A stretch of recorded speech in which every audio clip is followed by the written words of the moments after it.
Jane was a youthful 60-year-old FERS who completed her retirement paperwork and was a skip and a hop away from walking out the door until one morning, 3 weeks prior to her retirement, she received some devastating news.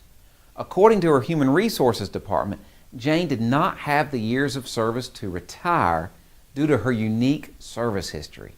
Before retiring from the federal government, she needed to understand her FERS service computation date for retirement.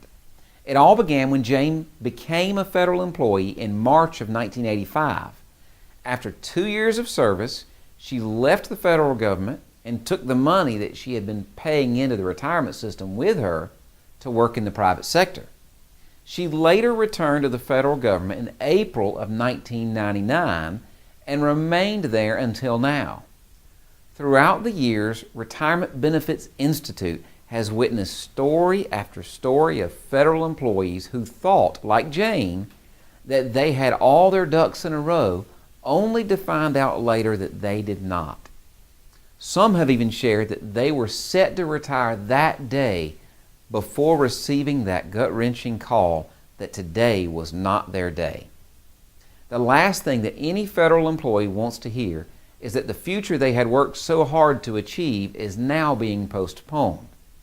An important part of retirement preparation is understanding the impact that service history may have on years of service and a federal annuity.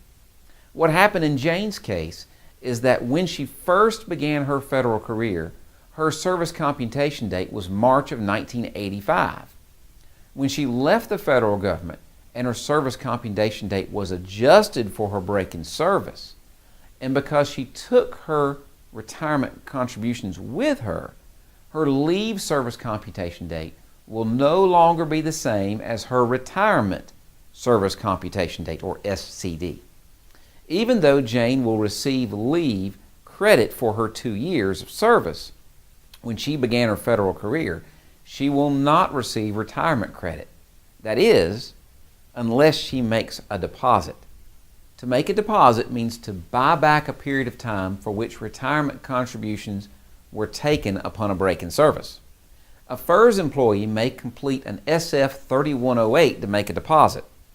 Now that she understands she has 2 service computation dates, one for leave, one for retirement, and that her federal annuity will not include the first 2 years of her federal service, from there she will be able to successfully plan her federal retirement date. A federal employee's leave SCD is used to determine annual leave, and it accrues each pay period. In Jane's case, her retirement SCD differs because she took her retirement contributions. The leave SCD may be found on a leave and earnings statement.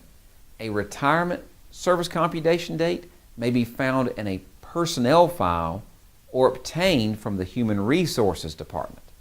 Make sure that you are clear as you face retirement that you are the one that's responsible for cleaning up any service history questions.